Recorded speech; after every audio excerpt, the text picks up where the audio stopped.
बहू और ननद की लड़ाई। नाश्ते की मेज पर बैठी निधि अपनी भाभी पर फुसफुसा रही थी। भाभी, अरे ओ भाभी, नाश्ता बना कि नहीं?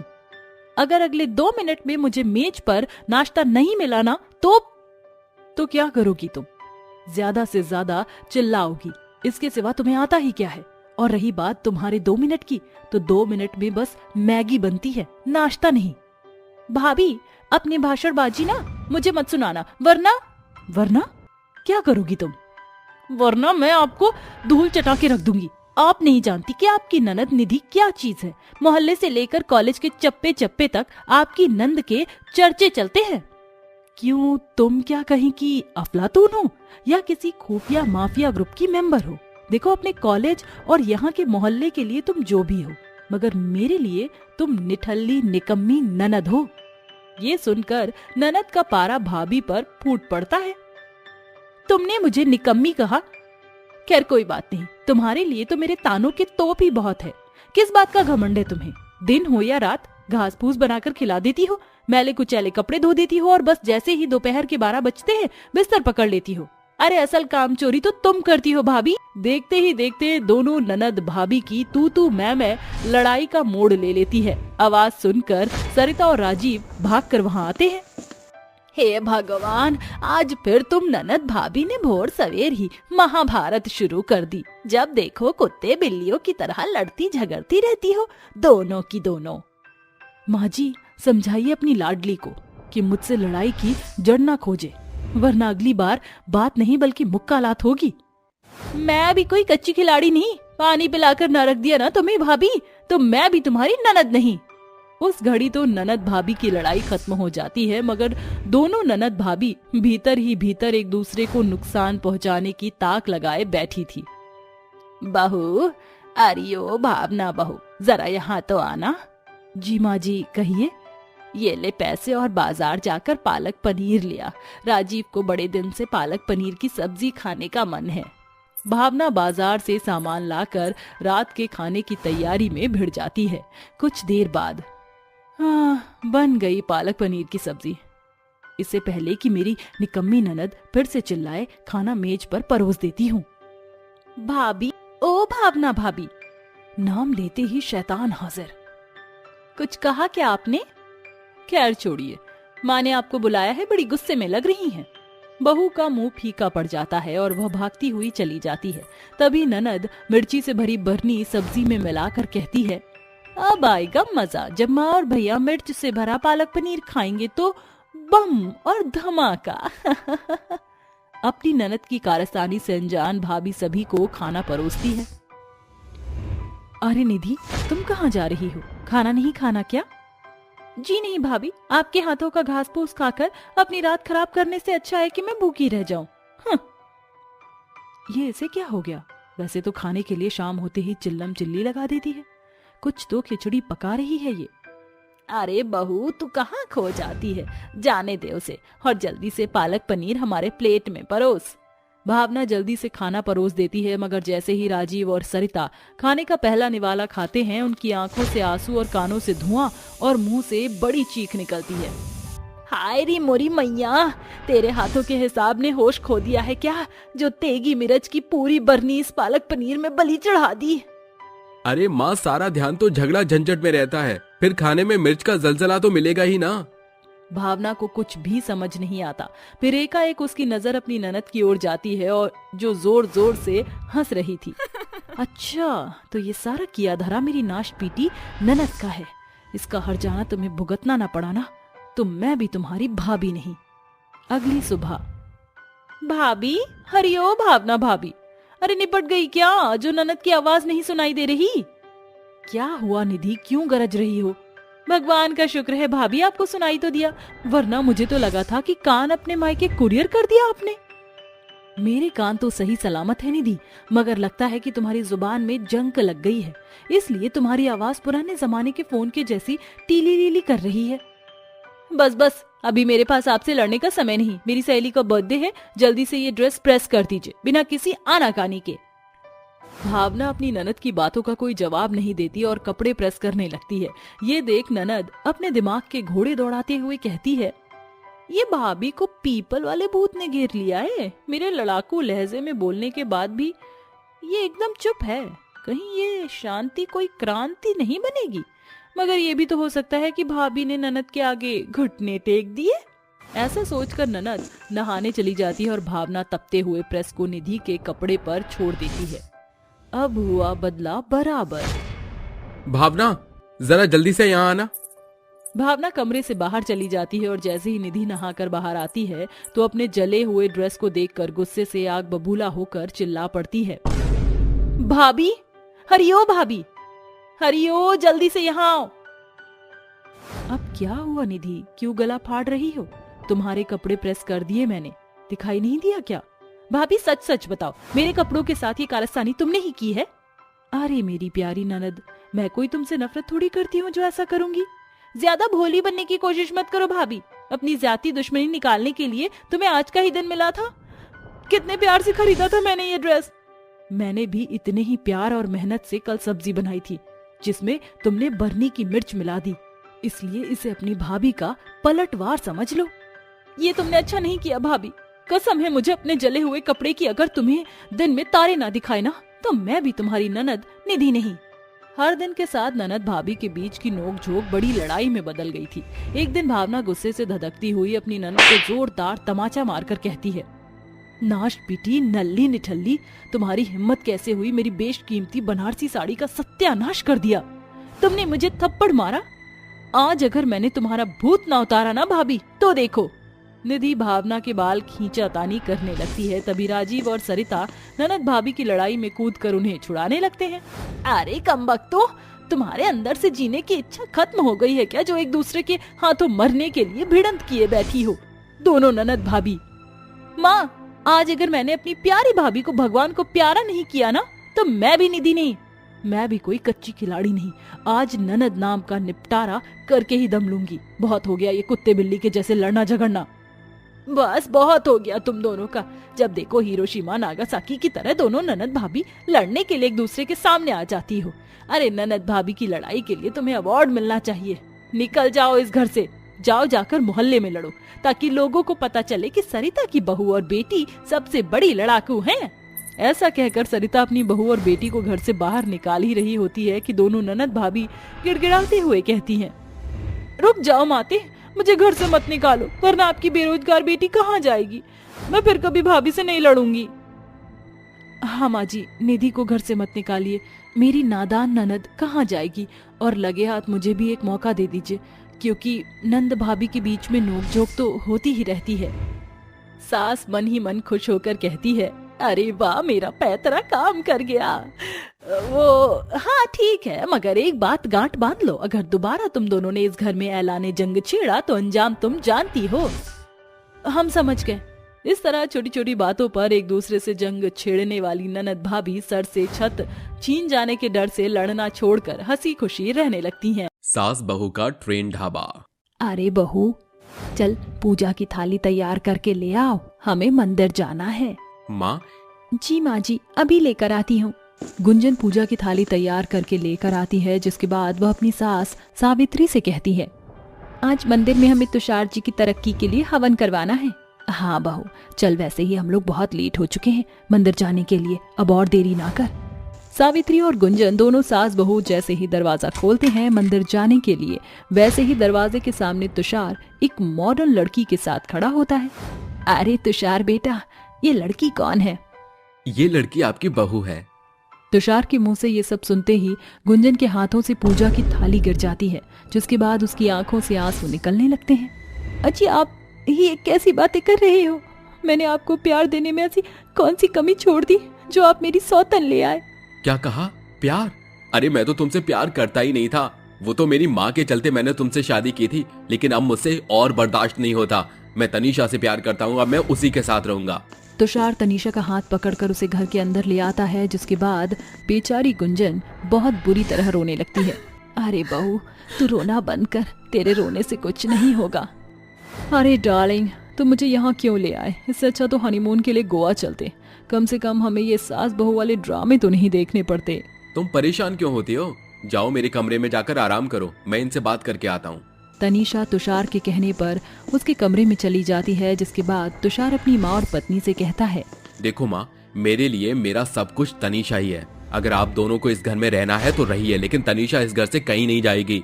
अब वो मेरी पत्नी है। देखिए, जैसे एक मयान में दो तलवार नहीं रह सकती, ऐसे ही एक घर में एक पति की दो पत्नियां कभी नहीं रह सकती। मैं अपने सामने अपनी सौतन को बर्दाश्त नहीं कर पाऊंगी, और मैं भी एक ऐसे बेटे के साथ नहीं रह सकती जो अपनी पत्नी को और अपनी माँ को धोखा देकर एक औरत से शादी करके उसे घर ले आए। चल बहू, अब इस घर में हम दोनों की कोई जगह नहीं। दोनों सास बहू घर छोड़कर चली जाती हैं, जिसके बाद तुषार अपनी पत्नी तनीषा के साथ घर में खुशी खुशी से रहने लगता है। वहीं दूसरी तरफ बेचारी सावित्री और गुंजन घर छोड़ तो देती हैं, लेकिन उनके पास अपने रहने का कोई ठिकाना नहीं होता और वह चलती रहती हैं। ऐसे हम लोग कब तक चलते रहेंगे? हमारे पास रहने का कोई ठिकाना ही नहीं है। देखिए माँ जी, जब ऊपर वाला एक रास्ता बंद करता है तो दूसरा जरूर खोलता है, इसलिए हमारे लिए भी कोई ना कोई रास्ता तो भगवान ने खोला ही होगा। तभी गुंजन को एक ट्रेन का डिब्बा दिखाई देता है। चलिए माँ जी, लगता है भगवान ने हमें रास्ता दिखा दिया है। गुंजन ट्रेन के डब्बे में जाती है और अपनी सास से कहती है, जब तक हमें कोई घर नहीं मिल जाता तब तक हम इस ट्रेन के डिब्बे में ही रह लेंगे। सावित्री गुंजन की बात मान लेती है, जिसके बाद वह दोनों सास बहू ट्रेन के डब्बे में ही रहना शुरू कर देती हैं। देखते ही देखते कुछ दिन बीत जाते हैं। अब उनके पास खाने के लिए कुछ नहीं होता। हमने तो घर छोड़ दिया, लेकिन अब हमारे पास खाने के लिए कुछ नहीं है। यहाँ तक कि हमारे पास पैसे भी नहीं, हम क्या करें? माँ जी, कुछ पाने के लिए कमाना तो पड़ता ही है। जब तक हम कोई काम नहीं करेंगे तब तक हमारा गुजारा नहीं चल पाएगा। और मेरे दिमाग में एक आइडिया है, क्यों ना हम इस ट्रेन के डिब्बे में खाने पीने की दुकान खोलें। लेकिन उसके लिए हमारे पास पैसे नहीं हैं। हम पैसा कहाँ से लेकर आएंगे? गुंजन अपनी सोने की ज्वेलरी उतारती है। पैसों का इंतजाम तो हो ही जाएगा माँ जी। गुंजन अकेले सोने की ज्वेलरी बेच देती है, जिसके बाद उसे कुछ पैसे मिल जाते हैं। उन पैसों से वह ट्रेन के डिब्बे को अच्छे से सजाती हैं और उसमें फास्ट फूड का काम शुरू कर देती हैं। देखते ही देखते गांव के सभी लोग उनकी दुकान पर आकर फास्ट फूड खाने लगते हैं। मुझे एक प्लेट चाउमीन चाहिए। मुझे एक प्लेट मोमोज कर दो। मुझे फुल प्लेट चिल्ली पोटैटो कर दो। अरे माँ जी, कस्टमर की तो लाइन लग गई। एक काम कीजिए, आप सबसे ऑर्डर लीजिए, मैं सबका ऑर्डर 1 बाय 1 तैयार करती हूँ। गुंजन एक एक करके सबका ऑर्डर तैयार करती है, जिसके बाद गुंजन के हाथों का बना हुआ फास्ट फूड गांव के सभी लोगों को बहुत पसंद आता है। कुछ ही दिनों में उनकी दुकान अच्छी खासी चलने लगती है और अब दोनों सास बहू मिलकर उस ट्रेन के डब्बे को एक नाम देती हैं। आज से ये ट्रेन का डब्बा हमारे ट्रेन का डब्बा है। चल बहू, काम पर लग जा, कस्टमर आते ही होंगे हमारे इस ट्रेन के ढाबे पर। दोनों सास बहू धीरे धीरे अपने काम को और बढ़ाना शुरू करती हैं। अब वह फास्ट फूड के साथ साथ खाने की प्लेट भी लोगों को बेचने लगती हैं। कुछ समय में उनके ट्रेन का डिब्बा पूरे गांव में बहुत मशहूर हो जाता है। देखते ही देखते उनकी जिंदगी की सभी परेशानियां भी दूर हो जाती हैं और वह दोनों अपने लिए एक घर भी खरीद लेती हैं। सब कुछ बिल्कुल ठीक हो गया है। आज हमारी मेहनत सफल हो गई है। हाँ माँ जी, अगर आज आप मेरे साथ ना देती तो मैं ये ट्रेन का ढाबा कभी ना चला पाती। गुंजन और सावित्री खुशी खुशी रहने लगते हैं। एक दिन तनीषा तुषार से कहती है, काफी समय हो गया है, तुम मुझे कहीं पर भी घुमाकर नहीं लेकर आए हो। आज मुझे डिनर घर पर नहीं करना है, आज मुझे बाहर घुमा कर लाओ। और हमारे गांव में एक ट्रेन ढाबा खुला है, सुना है वो बहुत स्वादिष्ट खाना बनाते हैं, चलो वहीं चलते हैं। अरे हाँ हाँ, क्यों नहीं, चलो मैं तुम्हें वहाँ लेकर जाऊंगा जहाँ तुम कहोगी। तुषार तनीषा को अपने साथ ट्रेन के ढाबे पर ले आता है, जहां वह ट्रेन के ढाबे की मालकिन अपनी पत्नी गुंजन और अपनी माँ सावित्री को देखकर हैरान रह जाता है। अरे ये क्या, माँ और गुंजन इस ट्रेन के ढाबे को चला रही हैं? लेकिन इन्होंने ये ट्रेन का ढाबा कैसे चलाया?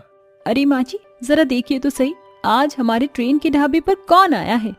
सावित्री जैसे ही अपने बेटे तुषार को देखती है, वह गुस्से से आग बबूला हो जाती है। तू यहाँ क्या कर रहा है? जा, चला जा यहाँ से। इस ट्रेन के ढाबे में तेरी कोई जगह नहीं है और मैं तेरी शक्ल देखना भी नहीं चाहती। इस लड़की को ले और यहाँ से दफा हो जा। अपनी माँ का यह बर्ताव देखकर तुषार को अपनी गलती का एहसास होता है, जिसके बाद वह अपनी माँ के पैरों में गिरकर उनसे माफी मांगता है। माँ, मेरे साथ ऐसा बर्ताव मत कीजिए, मुझे अपनी गलती का पछतावा है। मैंने जो भी किया है उसकी भरपाई तो मैं अब नहीं कर सकता, लेकिन हो सके तो मुझे माफ कर दीजिएगा। तुझ जैसे निकम्मे बेटे को मैं कभी जिंदगी में माफ नहीं करूंगी। अब यहाँ से चला जा।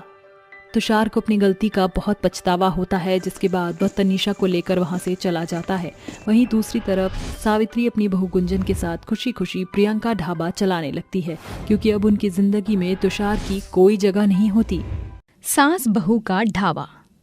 गंगानगर के छोटे से गांव में एक गरीब नैना नाम की लड़की अपनी सास सुमित्रा और अपने ससुर उमेश के साथ रहा करती थी।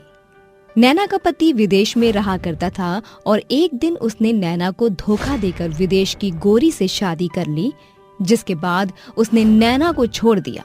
लेकिन नैना ने अपने पति राहुल के माता पिता को नहीं छोड़ा और उनके साथ रहने लगी। एक दिन नैना अपनी सास सुमित्रा और अपने ससुर उमेश से कहती है, माँ जी, मेरा इस दुनिया में आप दोनों के अलावा और कोई नहीं है। आप दोनों ने मुझे बहुत प्यार दिया और हर परिस्थिति में मेरा साथ भी दिया। राहुल जी तो विदेश में रह रहे हैं, मैं जानती हूँ अब वो वापस नहीं आएंगे, इसीलिए मैं आप दोनों का साथ नहीं छोड़ सकती। बहू, ये तो तेरा बड़प्पन है, नहीं तो आजकल कोई किसी के बारे में इतना नहीं सोचता। बहू, मैंने तो शुरू से ही तुम्हें एक बहू की तरह नहीं, बेटी की तरह समझा है, और अगर तुम हमारे मुश्किल वक्त में हमारे साथ रहना चाहती हो तो इससे अच्छी और क्या बात हो सकती है।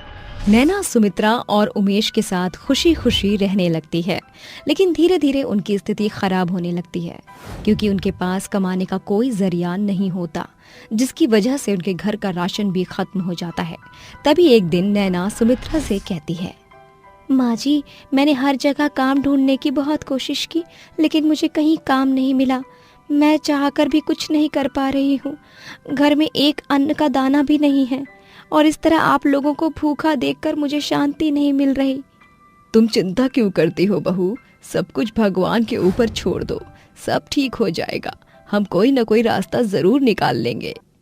ये कहकर सुमित्रा घर से बाहर गांव में टहलने के लिए निकल जाती है।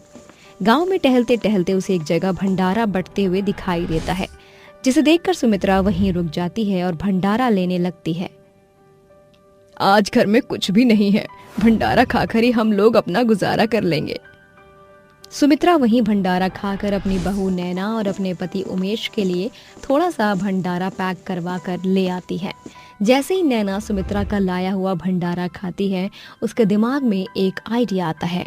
अरे माँ जी, ये मैंने पहले क्यों नहीं सोचा, क्यों ना हम मिलकर एक ढाबा खोलें, जिसके जरिए हम अपने घर को चलाने लायक कमा लिया करेंगे।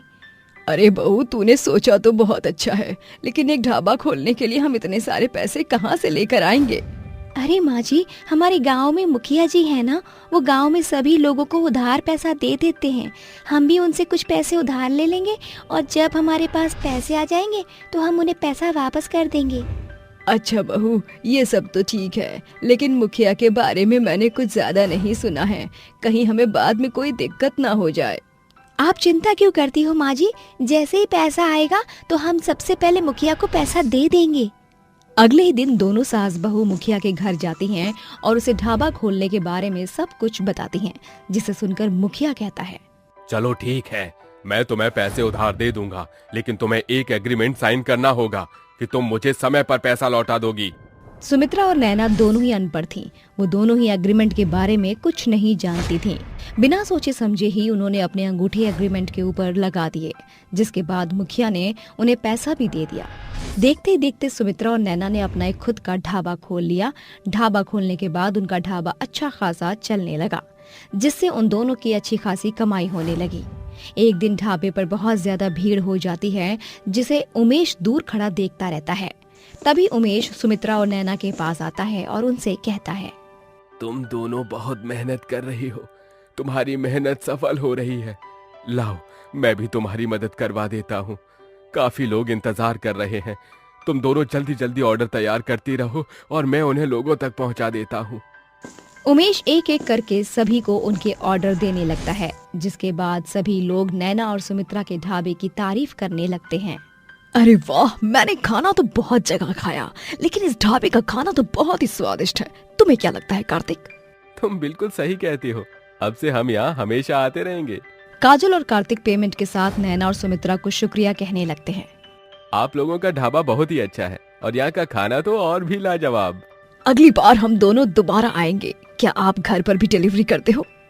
घर पर डिलीवरी के बारे में कुछ सोचा नहीं है, लेकिन ये लो, ये मेरा नंबर है। कभी कुछ चाहिए हो तो मुझे बता देना, हो सकेगा तो मैं आपको घर पर डिलीवर करवा दूंगी। नैना अपना नंबर काजल और कार्तिक को दे देती है, जिसके बाद वो दोनों वहाँ से चले जाते हैं। देखते ही देखते नैना और सुमित्रा होम डिलीवरी भी शुरू कर देते हैं और ढाबे की कमाई इकट्ठी करने के बाद वो दोनों मिलकर मुखिया के पास जाती हैं और उसे पैसे देते हुए कहती हैं, ये लीजिए मुखिया जी, आपने जो हमें पैसा दिया था हम आज उसे वापस लौटा रहे हैं। मुखिया जी आपका बहुत शुक्रिया, आपकी वजह से आज हमने मिलकर एक बहुत अच्छा ढाबा खोला है। कभी आना, हम आपको अपने ढाबे का खाना खिलाएंगे। पहले तो मुखिया पैसे ले लेता है और उसके बाद कहता है, क्या कहा तुमने? तुम्हारा ढाबा? अरे कौन सी दुनिया में जी रही हो? भूल गई तुमने मेरा एक एग्रीमेंट साइन किया था। हाँ मुखिया जी, हमने पैसों का एक एग्रीमेंट साइन किया था। आज हमने आपका पैसा लौटा दिया है, वो भी ब्याज के सहित। अब हमें जाने की अनुमति दीजिए। अरे तुम तो बहुत भोली हो, ये नहीं जानना चाहोगी कि उस एग्रीमेंट में क्या लिखा है? क्या कहना चाहते हो आप? यही कि उस एग्रीमेंट में ये लिखा है कि मैं एक ढाबा खोल रहा हूँ और उस ढाबे में तुम दोनों काम कर रहे हो। वो ढाबा तुम्हारा नहीं, मेरा है। ये सुनकर नैना और सुमित्रा के पैरों तले जमीन खिसक जाती है, जिसके बाद सुमित्रा मुखिया से कहती है, अरे मुखिया जी, ये तो सरासर धोखा है। हमने आपके पैसे लौटा दिए, अब आप हमें माफ कीजिए और हमें जाने दीजिए। वो ढाबा हमारा है और हमारा ही रहेगा। अरे ऐसे कैसे कानून है? ये ढाबा मेरा है, तुम लोग कुछ नहीं कर सकते। जाओ, चले जाओ यहाँ से। ऐसा कहकर वो नैना और सुमित्रा को वहाँ से भगा देता है, जिसके बाद वो दोनों बहुत ज्यादा परेशान हो जाती हैं। अगले दिन जैसे ही नैना और सुमित्रा ढाबा खोलकर ढाबा चलाने लगती हैं, मुखिया वहाँ पहुँच जाता है। तुम दोनों को मेरी बात समझ नहीं आती? ये ढाबा तुम्हारा नहीं है, तुमने बहुत बड़ी गलती कर दी मुझसे पैसा लेकर। अब जल्दी से यहाँ से दफा हो जाओ। हम यहाँ से चले जाएंगे, लेकिन जो हमारी मेहनत का पैसा हमने तुम्हें दिया था वो हमें वापस लौटा दो और ढाबा तुम रख लो। ओहो, तो तुम तो मुझसे भी ज्यादा तेज बन रही हो। तुम्हें क्या लगता है मैं तुम्हें ऐसे ही पैसे दे दूंगा? अरे बेईमानी तो मेरी रगों में दौड़ती है। तुम्हें जेल की हवा खिला दूंगा, तब तुम्हारी अकल ठिकाने आएगी। मुखिया इतना कहता ही है, तभी वहाँ पर पुलिस की गाड़ी आ जाती है, जिसके बाद पुलिस मुखिया के दोनों हाथों में हथकड़ी लगाकर कहती है, चल बेटा पुलिस थाने। जो बेईमानी तेरी रगों में दौड़ती है, हम पुलिस वाले ऐसी बेईमानी पुलिस थाने में बहुत ही आसानी से निकालते हैं। ऐसा कहकर पुलिस मुखिया को गिरफ्तार कर लेती है और उसे अपने साथ ले जाती है। ये सब इसलिए हुआ क्योंकि नैना ने मुखिया को देखते ही पुलिस को कॉल कर दिया था, जिसके बाद पुलिस ये सब सुनकर तुरंत उनके पास पहुंच जाती है और मुखिया को गिरफ्तार कर लेती है। संस्कारी बहू के बेशर्म ससुराल वाले। कीर्ति की अभी अभी शादी हुई थी। उसकी सास अंजना उसका गृह प्रवेश करती हैं। अरे वाह, क्या बहू है मेरी, एकदम चांद का टुकड़ा। गृह प्रवेश के बाद कीर्ति घर के अंदर आती है, जहां उसकी ननद कायरा उससे कहती है, अरे वाह भैया, भाभी तो आप बहुत खूबसूरत लेकर आए हो। आज की रात तो आपको मजे ही आ जाएंगे। ये सुनते ही कीर्ति अपनी ननद कायरा को धीरे से कहती है, अरे कायरा, तुम ऐसे सबके सामने क्यों कह रही हो? जरा देखो तो सही, यहाँ पर माँ जी और बाबूजी भी खड़े हैं। ओहो भाभी, इसमें शर्माने की क्या बात है? आज की रात आपकी सुहाग रात है, ये तो हम सभी जानते हैं। कायरा के ऐसा कहते ही कीर्ति का चेहरा शर्म से लाल पड़ जाता है। तभी उसका ससुर अपने बेटे से कहता है, अरे विक्की, पहले तो तुझे कोई एक्सपीरियंस होगा नहीं, और अगर कुछ समझ ना आए तो मेरे पास आकर टिप्स ले जाना। चिंता मत कीजिए पिताजी, आपने एक शेर को पैदा किया है। अपने ससुराल वालों की बातें सुनकर कीर्ति को समझ नहीं आता, जिसके बाद उसकी सास उसे विक्की के कमरे में ले जाती है और कहती है, अरे बहू देख, डरने की कोई बात नहीं है, ये ले दूध का गिलास। विक्की तो पहले से ही मजबूत है, इस दूध की जरूरत तुझे है, तू ये सारा दूध पी जाइयो। जी माँ जी, मैं ये दूध पी लूंगी। दूध देकर अंजना अपने कमरे में चली जाती है, जिसके बाद विक्की अपने कमरे में आता है और अपनी सुंदर और सुशील पत्नी को देखकर कहता है, तुम बहुत खूबसूरत हो, तुम्हारी जितनी खूबसूरत लड़की मैंने आज तक नहीं देखी। विक्की और कीर्ति कुछ देर बात करते हैं और उसके बाद विक्की कमरे की लाइट बंद करके आराम से सो जाता है। अगले दिन जैसे ही सवेरा होता है, कीर्ति नींद से जागती है और उसे अपनी माँ के सिखाए हुए संस्कार याद आते हैं। देख बेटी, ससुराल में जाने के बाद सुबह स्नान करके सबसे पहले घर में पूजा पाठ करनी है और उसके बाद घर के सभी सदस्यों के पैर छूने हैं।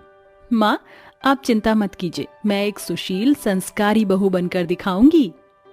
अरे बेटी, मैंने तेरे अंदर इतने संस्कार डाले हैं कि कभी तेरी सास और तेरी नंद, यहाँ तक कि तेरे पति और तेरा ससुर भी तेरे इन संस्कारों को गिन नहीं पाएगा। अभी तो सब लोग सो रहे हैं, जल्दी से जाकर स्नान करके मंदिर में पूजा कर लेती हूँ। कीर्ति नहा धोकर मंदिर की पूजा करने लगती है। ओम जय लक्ष्मी माता, मैया जय लक्ष्मी माता, तुमको निश दिन सेवत हरि विष्णु विधाता। ओम जय लक्ष्मी माता। कीर्ति की आरती सुनकर घर के सभी सदस्य उठ जाते हैं। तभी कायरा नींद से जागते हुए कहती है, ओहो, ये सुबह सुबह अलार्म किसने लगा दिया? अरे कौन इतना संस्कारी है हमारे घर में जो इतनी सुबह भजन आरती गा रहा है? तभी कीर्ति के पास उसकी सास अंजना उबासी लेते हुए आती है और कहती है, अरे बहू, ये तू क्या कर रही है? तूने तो हम सभी की नींद खराब कर दी। अरे इतनी सुबह सुबह तुझे उठने की क्या जरूरत थी? जा जाकर सो जा। लेकिन माँ जी, एक बहू होने के नाते मुझे सुबह उठकर पूजा पाठ करनी चाहिए। अरे बहू, तू तो सच में बहुत संस्कारी है। कीर्ति अपनी सास अंजना को प्रसाद देती है, जिसके बाद वह नाश्ता बनाने के लिए रसोई में चली जाती है। कुछ ही देर में कीर्ति नाश्ता तैयार करके नाश्ते की टेबल पर लगा देती है, जिसके बाद वह घर के सभी लोगों को नाश्ते के लिए बुलाती है। अरे इतनी सुबह सुबह होटल से खाना किसने मंगवाया है? अजी, आप ये कैसी बात कर रही हो?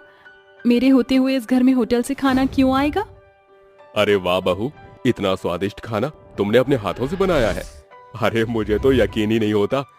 चलो अच्छी बात है, तुम्हारी सास को तो रसोई की शक्ल देखे हुए भी एक सदी निकल गई होगी। अरे तो क्या करूं, मैं अपने बिजनेस में इतना बिजी रहती हूँ कि मुझे फुर्सत ही नहीं मिलती खाना बनाने की। वह सभी आपस में बातें कर ही रहे थे कि तभी कायरा छोटे छोटे कपड़े पहनकर कीर्ति के सामने आती है। उसे देखते ही कीर्ति के हाथों से प्लेट छूटकर नीचे गिर जाती है। अरे कायरा, ये क्या, तुमने ये कैसे कपड़े पहने हैं? जरा बाबूजी का ख्याल तो रखो। हो भाभी, ये तो आजकल का फैशन है। मैं तो कहती हूँ आप भी अपने लिए थोड़े से मॉडर्न टाइप के कपड़े बनवा लो। अरे कायरा, इतने छोटे कपड़े पहनकर तुम बाहर जाओगी? अरे बहू, इतनी प्यारी तो लग रही है मेरी बेटी। अरे बहू, अगर तुम्हें इसके जैसे कपड़े चाहिए तो मुझे बता देना, मैं तुम्हारे लिए बनवा दूंगा। मेरा दोस्त डिजाइनर है, उसी ने कायरा के कपड़े डिजाइन किए हैं। ये सब देखकर कीर्ति हैरान रह जाती है और अपने मन ही मन सोचती है, आखिर ये सब क्या हो रहा है? माँ ने तो मुझे बताया था कि मेरे ससुराल वाले बहुत संस्कारी हैं, लेकिन यहाँ तो सब कुछ उल्टा है। कीर्ति ऐसा सोच ही रही होती है कि तभी उसकी सास अंजना विक्की से कहती है, अरे विक्की बेटा, मैंने तेरे हनीमून की टिकट बुक करवा दी है। ये ले, अब तू बहू के साथ पूरा एंजॉय करना अपना हनीमून। अरे वाह, कौन सी जगह बुक करी है इनके हनीमून की? अरे आप भूल कैसे सकते हो, जहाँ हमने अपना हनीमून बनाया था वहीं मैंने इनके हनीमून की टिकट बुक की है। इसका मतलब तुमने लंदन की टिकट बुक करवाई है। वैसे हमें अपने हनीमून पर बहुत मजे आए थे।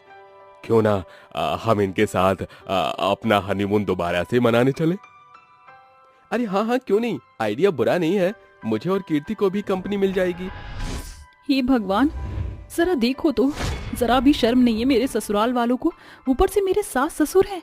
हे भगवान, मेरे ही सामने अपने नए हनीमून की बात कर रहे हैं। तभी वहाँ कायरा बोल पड़ती है, अरे जब आप सभी लोग जा रहे हो तो मुझे क्यों छोड़ रहे हो? मैं भी अपने बॉयफ्रेंड कुणाल को बुला लेती हूँ, इस बहाने हम भी वहाँ घूम आएंगे। अरे वाह, क्या बात है कायरा, तुम तो शादी से पहले ही अपना हनीमून बना लोगी।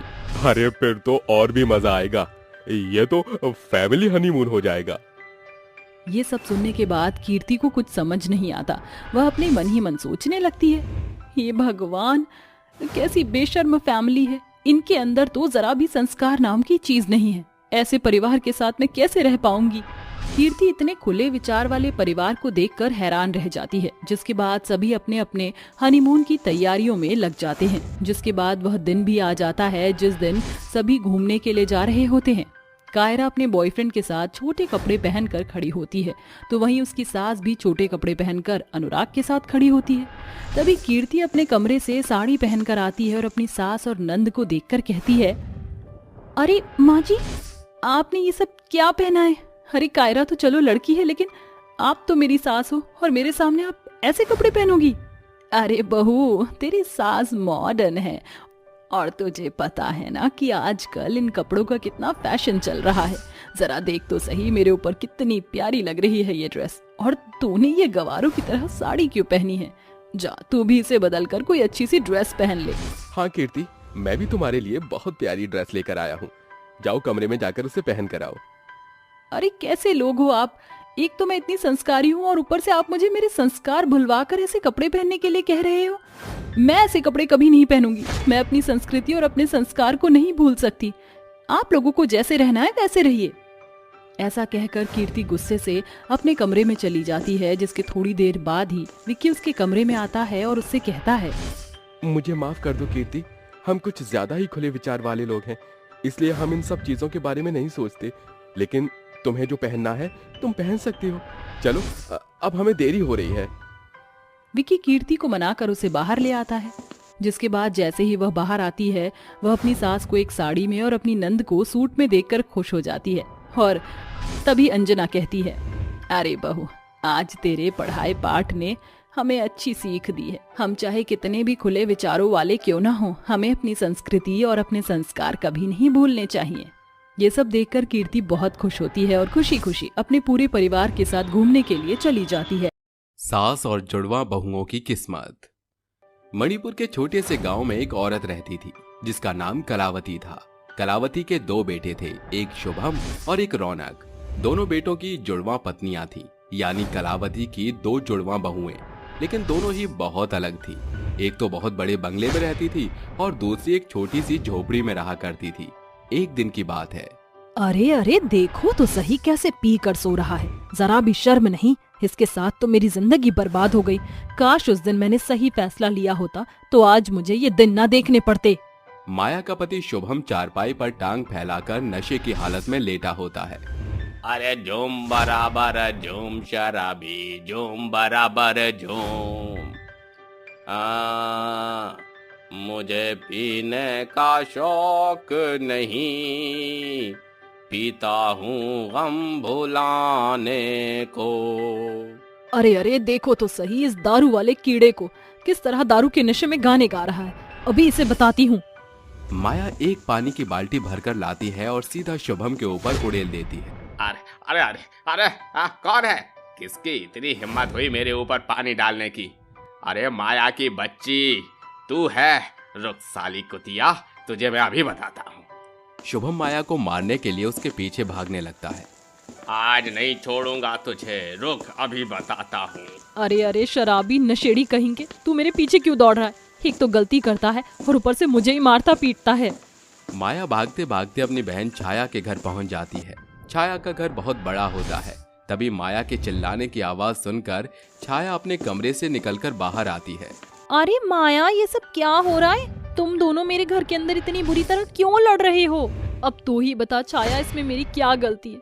अब ये आदमी रोज दारू शराब पीकर ऐसे ही पड़ा रहता है, ना तो नौकरी करता है, न मजदूरी पर जाता है। मैं अपना घर कैसे चलाऊंगी? आई बड़ी मेरी शिकायत लगाने वाली। तुझे क्या लगता है ये मुझे रोक लेगी?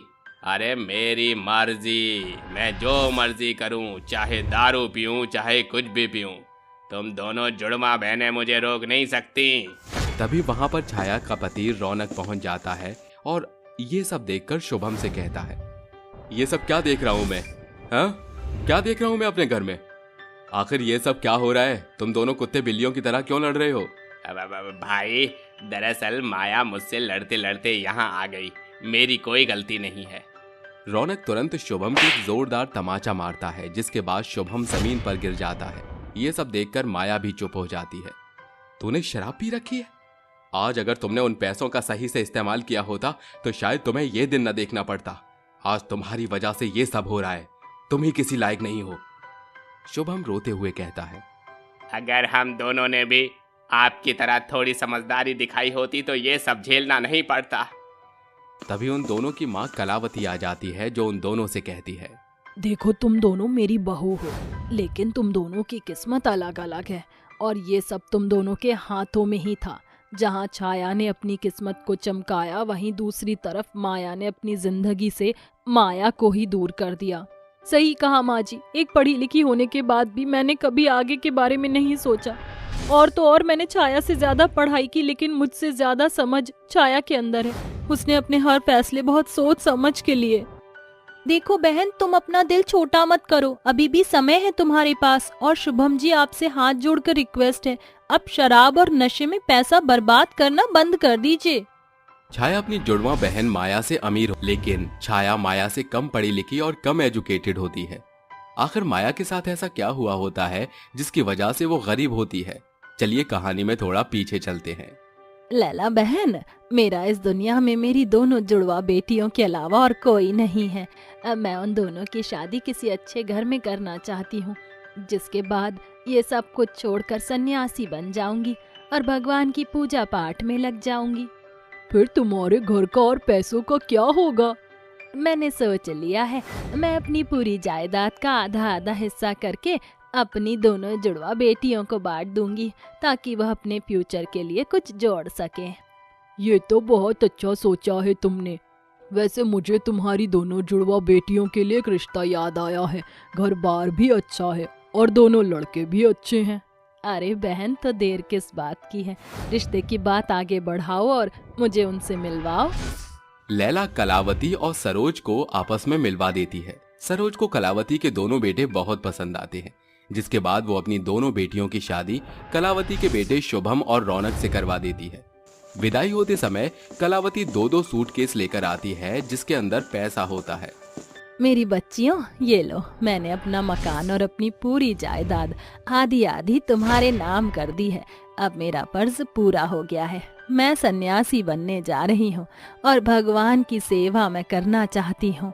लेकिन माँ, आपने हमें इसके बारे में पहले क्यों नहीं बताया? वैसे माँ, इन सूटकेस में कितना पैसा होगा? दोनों सूटकेस में 5-5 लाख रुपए हैं। पैसों का नाम सुनते ही माया की आंखें फटी की फटी रह जाती हैं और वो बहुत खुश होती है। वहीं दूसरी तरफ से छाया अपनी माँ से कहती है, माँ, आपने सारा पैसा हमें दे दिया है, अपने लिए कुछ भी नहीं रखा। हम इतने सारे पैसों का क्या करेंगे? जरा अपने बारे में तो सोचती। देखो मेरी बच्चियों, इस पैसों का अच्छे से इस्तेमाल करना, ताकि तुम्हें आने वाले कल में कभी किसी परेशानी का सामना ना करना पड़े। इतना कहकर सरोज छाया और माया को विदा कर देती है। ससुराल जाने के बाद वो दोनों मिलकर अपनी सास कलावती के घर को अच्छे से संभाल लेती हैं। देखते ही देखते उन दोनों की जिंदगी अच्छे खासी गुजरने लगती है, लेकिन धीरे धीरे उनके घर पर परेशानियां आने लगती हैं। शुभम और रौनक दोनों की नौकरी छूट जाती है और वो दोनों घर में बैठ जाते हैं। अचानक से इस नौकरी छूटने के झटके ने मुझे हैरान करके रख दिया है। अब हम लोग घर कैसे चलाएंगे? अरे भाई, मुझे क्या चिंता, मेरी पत्नी के पास तो पूरे 5 लाख रुपए हैं। जब तक मेरी नौकरी नहीं लग जाती उन्हीं पैसों को चलाएंगे। तुम दोनों अपना देख लो। तभी छाया भी रौनक को अपने 5 लाख रुपए के बारे में बताती है, जिसके बाद रौनक बहुत खुश होता है और छाया से कहता है, अच्छा, ये तो बहुत अच्छी बात है। क्यों ना हम इन पैसों से कोई अच्छा सा काम खोल लें, ताकि आने वाले कल में हम किसी चीज को परेशान न हो। आप बिल्कुल सही सोच रही हो। नौकरी आज है, कल नहीं। क्या फायदा नौकरी के भरोसे रहने का? और इतने पैसों से हम अच्छा खासा काम खोल सकते हैं। छाया और रौनक मिलकर दोनों एक बहुत अच्छा सा ढाबा खोलते हैं। धीरे धीरे देखते ही देखते गांव भर में उन दोनों का ढाबा मशहूर हो जाता है और एक ही साल में वो दोनों मिलकर 5 लाख का दोगुना कमा लेते हैं। वहीं दूसरी तरफ शुभम और माया दोनों 5 लाख रुपए की रोजाना शॉपिंग करते, अच्छा खाते, बड़े बड़े रेस्टोरेंट में जाते, जिसकी वजह से कुछ ही समय के अंदर उनका सारा पैसा खत्म हो जाता है, जिसके चलते उन्हें अपना मकान भी बेचना पड़ता है और एक छोटी सी झोपड़ी में रहना पड़ता है। ये सब क्या हो गया हमारे साथ? आज अगर मैंने उन पैसों की इज्जत की होती तो शायद मैं भी छाया की तरह अपने खुद के घर में ऐशो आराम से जी रही होती। माया दिन रात अपने किए पर पछताने लगती है, तो वहीं दूसरी तरफ टेंशन लेकर शुभम शराब की लत में लग जाता है और सुबह शाम शराब पीकर अपना गुजारा करने लगता है, जिस बात से माया बहुत परेशान हो जाती है। फिर एक दिन उन दोनों के बीच बहुत बड़ा झगड़ा होता है और ये झगड़ा छाया के घर तक पहुंच जाता है। मुझे मेरी गलती का पछतावा है, लेकिन मैं अपनी गलती को सुधार नहीं सकती। अब मेरा सब कुछ जा चुका है। अपनी जुड़वा बहन माया की ये बात सुनकर छाया को उसके ऊपर बहुत तरस आता है, जिसके बाद वो रौनक से कहती है, रौनक जी, जैसा कि आप मुझे बताते थे आज वैसा ही हुआ है। ये दोनों अपनी गलती पर पछता रहे हैं। मेरी मानो इन्हें एक मौका दे दो, शायद फिर ये कभी ऐसा नहीं करेंगे। तुम सही कहती हो।